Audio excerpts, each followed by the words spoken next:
Hey guys, welcome to my YouTube channel. My name is Emily Richeson and I'm so excited that you are here today. If this is your first time joining us, welcome. I am so glad that you found your way here. But if it's not your first time joining us, it means so much to me that you are choosing to come back and watch more videos. So if you are loving these videos, if you feel like you're getting something from them, please share them with your friends. Hit the like button on the videos, and of course, hit that little bell right there and subscribe so you don't miss any future videos.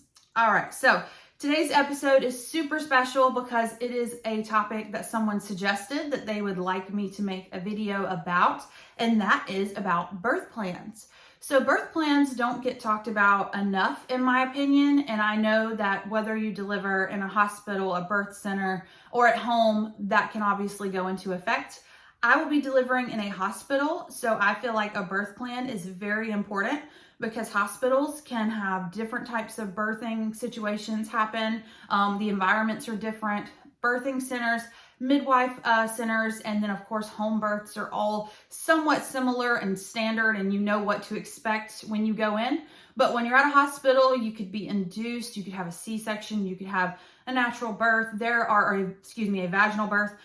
There are so many different scenarios in which you can give birth. So I've made my birth plan and I'm going to share it with you today. And hopefully this will give you some insight when you go to make your birth plan, or it will at least help you get in a good headspace to know that your birth plan is exactly how you want it to be. It's ready to go. So when you get to the hospital and you go to have your baby, you know that everybody knows your wishes and you're all on the same page.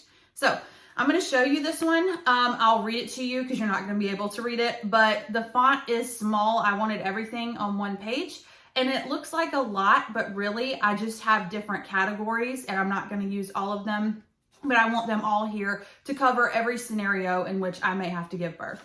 So this is what mine looks like.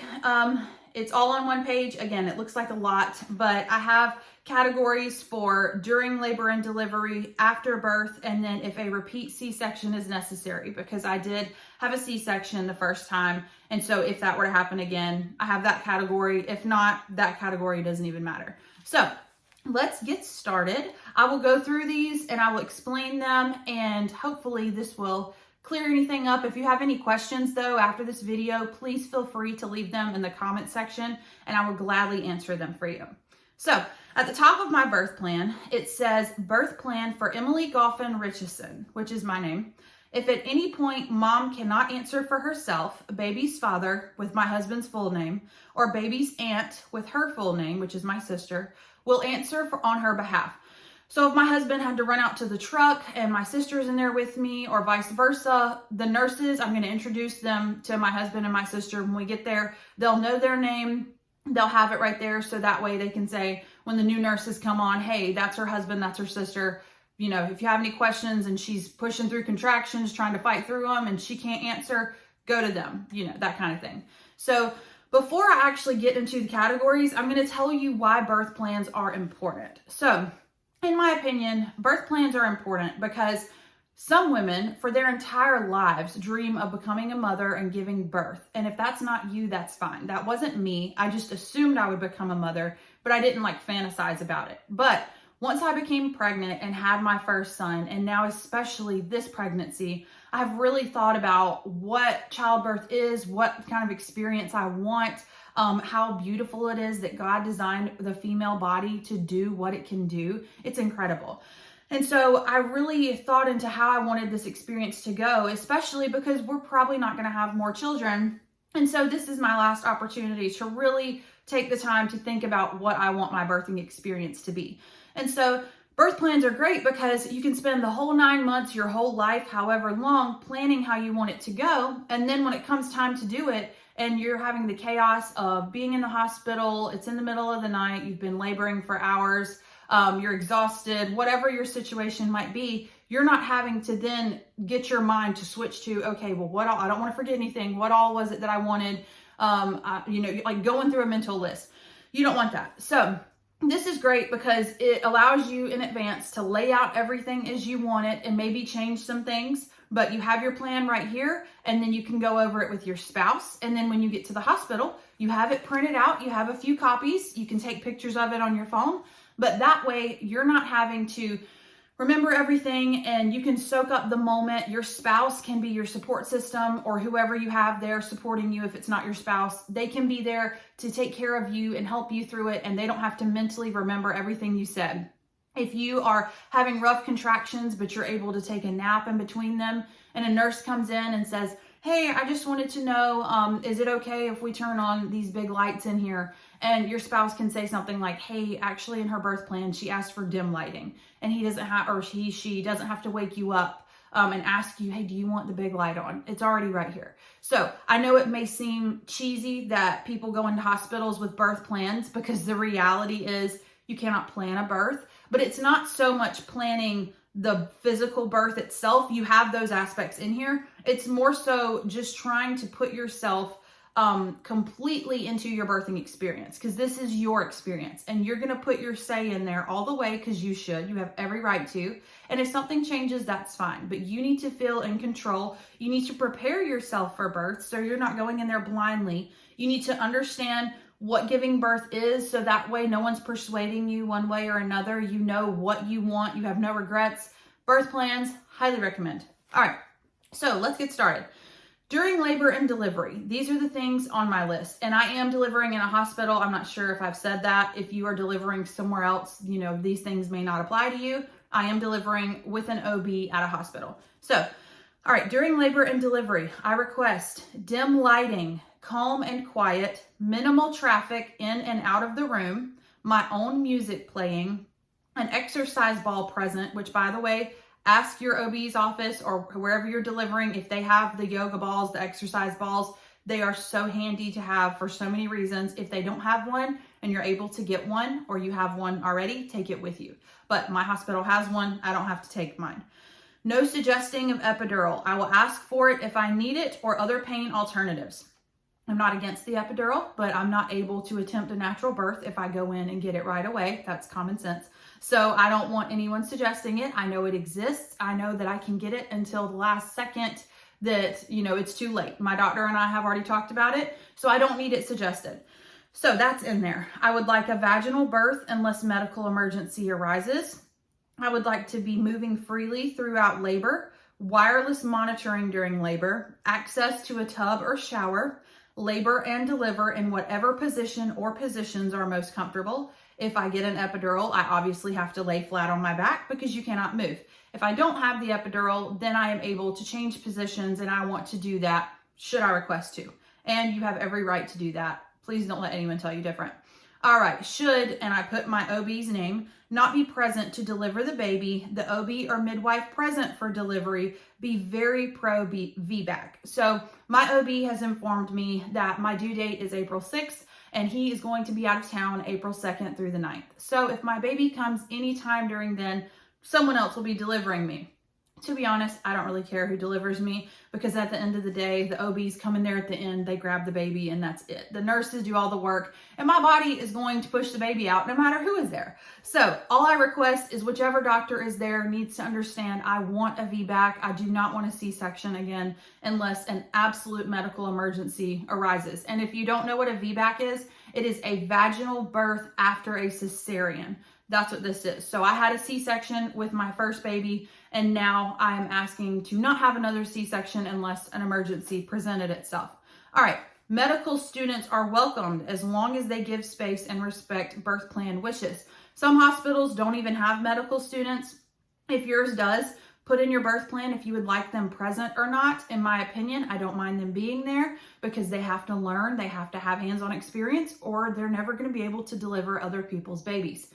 All I ask is they're not all in my face. They're not badgering me. Like, they can stand back and watch and talk to the nurses, but I don't want them all up in my face. Just not a fan. So last two under during labor and delivery, no mirror, please. Some women like to have that giant mirror that they wheel in there so they can watch their baby coming out, and there is nothing wrong with that. But I am not one of those women. If I'm focusing on one task, I need to focus on it. And if I'm seeing my baby come out, I will probably 100% faint, throw up, or both. So I don't want that. That's just not for me. I'm good. but I put that in here. And then no forceps or vacuum used unless absolutely medically necessary. Again, if there's no medical emergency that is just completely 100% has to happen, I don't want the forceps or the vacuum. All right, so after birth, now this is where we get into, regardless what kind of birth I have, these are my wishes. Again, something can always pop up, but ideally, this is what I want, and this isn't gonna change. So this is how I feel. All procedures delayed until after the first hour after birth, so skin to skin and breastfeeding can be priority unless medical emergency arises. So once my baby is born, I want him laid on me. I want to love on him. I don't want him to be taken and weighed and measured in his footprint. That can wait. I want him immediately on me. I want that serotonin right there to just completely warm my heart and get my hormones to start chilling out, allow breastfeeding to be able to start getting in the right direction. I want him to feel comfort, because there is a thing called the golden hour that hospitals do, but sometimes that golden hour isn't right after the baby's born. And what it is it's an hour of where they don't bother you. You don't have visitors. It's just you and your baby. But while that's great, it's even better when it happens immediately, if possible. It's not as good when you have to wait several hours after birth to then have an undivided hour with your baby. I want that right away. Now, of course, if he comes out, his heart rate's giving him trouble, if something happens, he has to go to the NICU, that's a different situation. But assuming none of that happens, I want him on me immediately to begin golden hour, breastfeeding, that sort of thing. So if my baby requires medical care and it is away from me, I would like the father or aunt to be present. Delayed cord clamping until blood is fully gone from cord and the cord stops pulsing. The cord blood you can't buy it, you can't duplicate it. It is pure. It is unbelievable. Let all of that blood come out of the cord and then clamp it. It is fantastic for your baby's organs, for their immunity, for their overall health. It's got vitamins and nutrients and everything in it. It is literally gold. It's not the color gold, but it is gold. Let it get out of the cord. The cord's been on them for 9 months. It can stay there a few more minutes. It's not hurting them. When they come out, let that cord pulse all that blood into them. And then once it does, then you can clamp it. The cord will be much lighter and it stops pulsing, and that's when you know it's done. Let your baby get all of that stuff. In a world with sickness and illness and craziness and bad things, give your baby all the good that you can give it right now, because I promise you will not regret it. Okay, next one on after birth. Do not wipe baby off when he comes out. Mom will wipe him off when she is ready. Like I said with the cord blood, there is stuff that is on baby blood and liquid, and the white stuff some people call baby cheese, but it's called vernix. And what that is it is the most sanitary, pure substance your baby could ever have on their skin. It completely coats their skin with nutrients, vitamins, protection, hydration, everything. It is the best thing for their skin to come in contact with in this world. It's not gross. It's been on them the whole time they've been in your stomach. There's no reason to freak out when they come out and think it needs to come off. Don't wipe that stuff off. Let it soak in. Give it some time. At least give it an hour. Some people wait days. They wait 24 hours to let it fully soak in. There is nothing wrong with that. It is so pure. You cannot duplicate it, and you can't ever get a chance to put it on them again. I'm telling you, our bodies make breast milk, they make the vernix, they make the umbilical cord, they make everything. They make the placenta that our baby needs, and it's stuff that you can't create it outside of when you're pregnant and when you give birth. It is unbelievable. Take advantage of it while you have it. I also will not be doing a bath in the hospital because I want the vernix to soak in onto him. And if I need to wipe him down, I will get a wet cloth and do that myself. But I want his skin to have all the time it needs to soak in all the good stuff. So there is that. Let's see. Oh, okay. Where are we? As many tests as possible with baby on mom. Breastfeeding only. No formula or pacifiers given unless mom asks. There's nothing wrong with formula. I formula fed my other baby because we were not successful breastfeeding. But in order for my milk to come in properly, I don't want them to give him formula. I want to have the chance to feed on demand, to let my supply get going. And so if formula is needed to be given, I will let them know they can get that formula for me, but I don't want it given outside of my request. Again, no bath at hospital. If you choose to get your baby circumcised or not, have that in your birth plan. They will ask you. They're not just going to go buy a birth plan for that. They will say, do you want your baby circumcised? You have to sign the paperwork. But have that in there if you do or not, and have in there if it is possible, if you do go with that, to have someone present for that should you want that. That's totally your choice. I'm not going to go over on YouTube if our baby will be circumcised or not, because his privates are no one's business. But have that in there if you would like. Never be embarrassed to ask to have people present for procedures. So baby doesn't go to nursery or away from parents. Some hospitals don't have nurseries, but if they do, put in there if you want the baby to go in one or not. I do not want my baby in a nursery. I want him with me. And if he can't be with me, I want him with my husband or my sister. And then this one is super fun. If you push out a baby, there is a chance you will get a hemorrhoid if you don't already have one. So it's always good to have in your birth plan that should a hemorrhoid show up, please put medicine on it or give medicine should one flare up during vaginal birth, because hemorrhoids are not a good time. And if this grosses you out, sorry, we're all adults here. But yes, definitely request that, because you want to get that under control before you get home and you have everything else going on. All right, the last section is if a repeat C-section is necessary. Here's the category. So any necessary numbing is appreciated, spinal blocks, topical ointments, anything they have for a C-section, I'm all for that. I would not try a C-section natural. I don't even think that's legal, but if it was, I wouldn't do it. All right, mom requests to be conscious. I do not want to be put to sleep. I want to be awake. I want my arms to be free. Last time they were locked out like this, and while that might be procedure at some hospitals, I know that it's not at all. And it made me very nervous that I was awake, but I was tied down. I felt like I was a victim on Criminal Minds, and it freaked me out. Also, I request a clear surgical drape or a drape that is low enough for us to see him be born. Last time there was a blue drape and it was so high that we couldn't see anything going on, and we didn't see him come out. They took him out immediately, started weighing him, measuring him, and I heard him, but I'm like, I want to see him. I don't know why all of y'all are seeing him before me. So either have the drape where I'll be able to see him come out and see them, take him over there or whatever. I want him on me as soon as possible, and I want to see him be born. I don't want to feel disconnected from this birth like I did the last one, because granted, last one was an emergency C-section, but when he came out, he was okay. He was healthy. I wanted it to be like, okay, now let's take him straight to mama. That's who needs to see him first, mama and daddy, not the nurses over there weighing him, measuring him, all the things. So have that on there. Like I said, immediate skin to skin, and then nurse or someone in the room to please take photos on my cell phone of baby's birth and after birth in the operation room. When I went to have my son last time, I paid a photographer. She went up there when I got induced. I ended up having the C-section, and only my husband could go in there with me. I was very bummed because I wanted that moment documented, but so thankful that there was a nurse that grabbed my cell phone.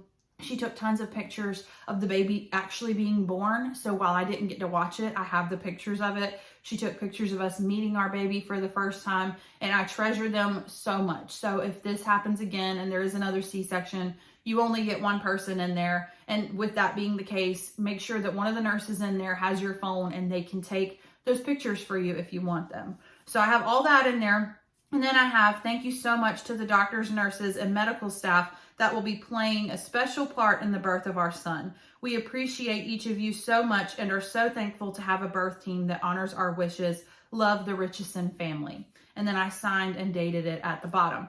So that is my birth plan. You can put whatever you want in yours. A few things that I would avoid putting in a birth plan are things that at the end of the day don't matter so much. Like if you put in there, I want to be in a hospital, or I don't want to be in a hospital gown. Okay. At the end of the day, that's fine. If you don't wear a hospital gown, that's fine. But think about the reality. You don't want to go in there with 10 pages because you have listed every single thing ever that might happen, and a lot of it is irrelevant. You want things that at the end of the day, years from now, when you look at your birth, you're satisfied with that experience. A hospital gown is probably not going to make or break your thoughts on your birth experience.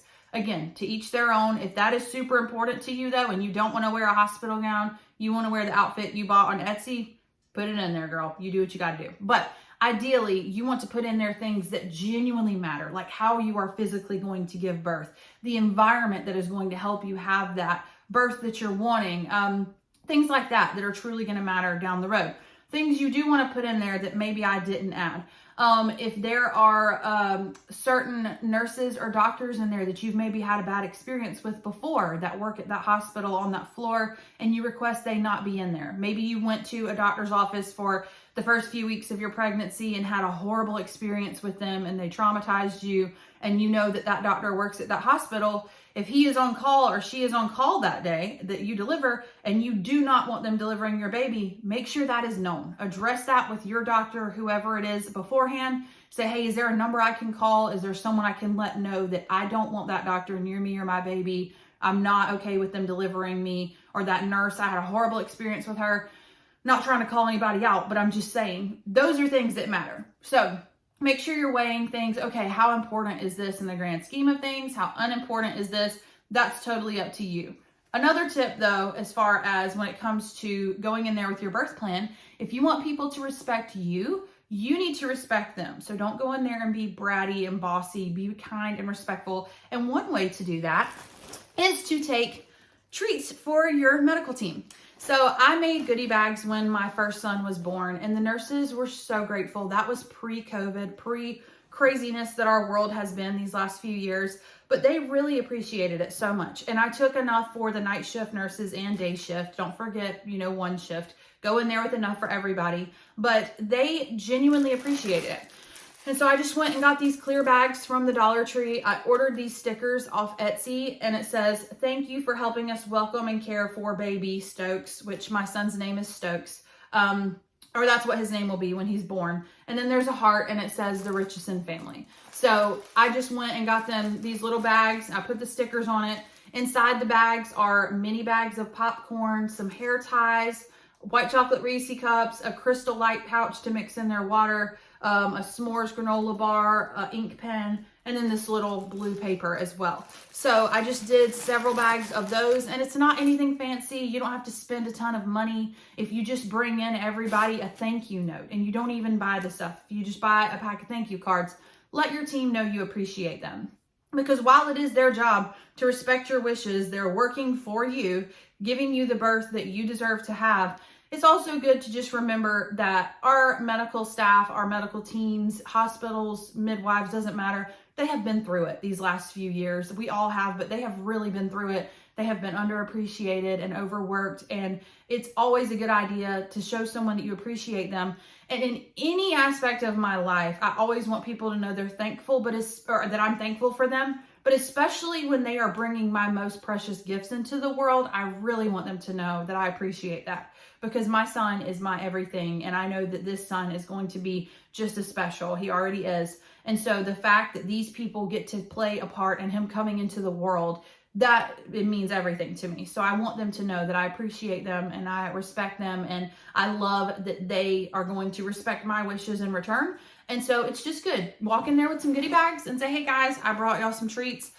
Make sure that your night shift friends get some, or your day shift friends get some. But I brought y'all some goodie bags, and I want y'all to know I appreciate y'all so much. And I have also brought my birth plan. I would love for y'all to go over this. If you have any questions, let me know. I have a copy for the night shift and the day shift. But again, if you need me to pass on any of this information, let me know. Otherwise, here's my birth plan. They are going to be fine with that. So there is that. If y'all have any questions about this video, just leave it in the comment section below. I hope it was so helpful. I loved making it. And I honestly cannot say enough things about how important it is to have a birth plan. But I am so excited for you if you are making a birth plan, because that means you have a baby or babies on the way. And that is so exciting. And my baby will be here in a few short weeks. He will be here by April 13th via C-section, if not before then. I'm due April 6th, so just keep me in your prayers. Please pray that he comes before April 13th so we don't have another C-section. But whatever God's plan is to get him here, I'm okay with that. But y'all have a great day, guys. I'll see you next time, and I can't wait for our next video.